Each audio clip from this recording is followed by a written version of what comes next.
बिस्मिल्लाहिर्रहमानिर्रहीम अस्सलाम वालेकुम। वो बचपन से ही कम सहन था। वालिदैन को इसकी कैफियत पर बहुत तशवीश था। स्कूल में देर से दाखिल कराया क्योंकि वो 7 बरस का हो गया था, मगर ठीक से बोल नहीं सकता था। स्कूल में दाखिले के बाद उसे कुछ याद करने या समझने में बहुत मुश्किल पेश आती थी। आइए जानते हैं नाज़रीन, ये कहानी किस बच्चे की है। अगर जानने से पहले इस वीडियो को लाइक करें, मीडिया कैच को सब्सक्राइब करें और बेल आइकन पर जरूर क्लिक करें।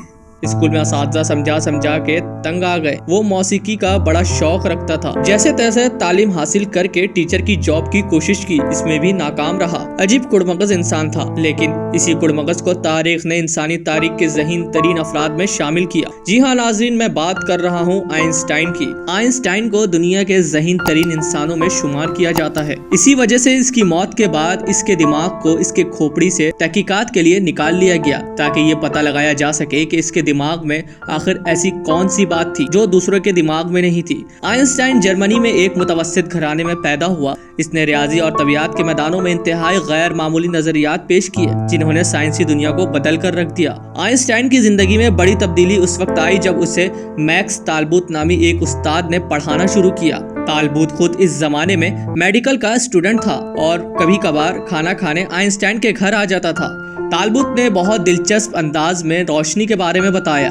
यूं आइंस्टाइन की तसव्वुरकारी बढ़ गई और यहीं से आइंस्टाइन की जहानत का आगाज होता है। नाज़रीन, इस बात से आप क्या समझे?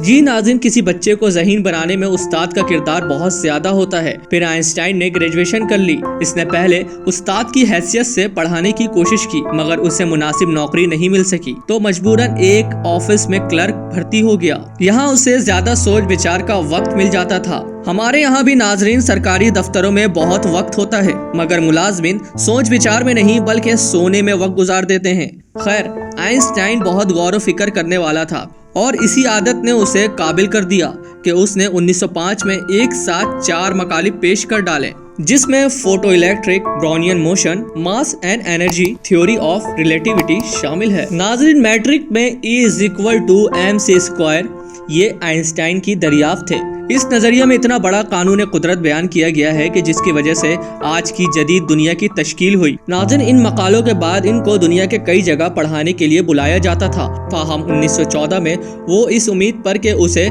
कैसर विलियम इंस्टीट्यूट ऑफ फिजिक्स का डायरेक्टर बना दिया जाएगा, जर्मनी वापस आ गया। इस दौरान उसने अपनी तहकीकात जारी रखी। उसकी गैर मामूली साइंसी खदमात के एतराफ में 1921 में तबियात का नोबेल इनाम भी दिया गया।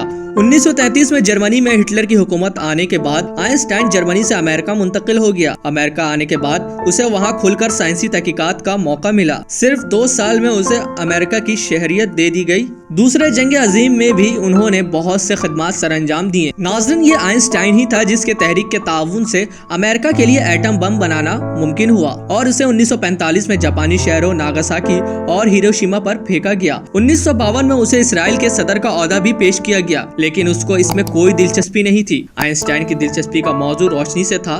वो तमाम तर जिंदगी इस पर तहकीक करता रहा। नाज़रीन, 76 बरस की उम्र में 18 अप्रैल 1955 को क्रिस्टन में वो इस दुनिया से रुखसत हुआ। उसकी मौत का सबब पेट का एक आर्जा बना, फिर उसका दिमाग निकाल लिया गया। उससे ये पता चला आइंस्टाइन कई इंसानों के मुकाबले में काफी ज़हीन था।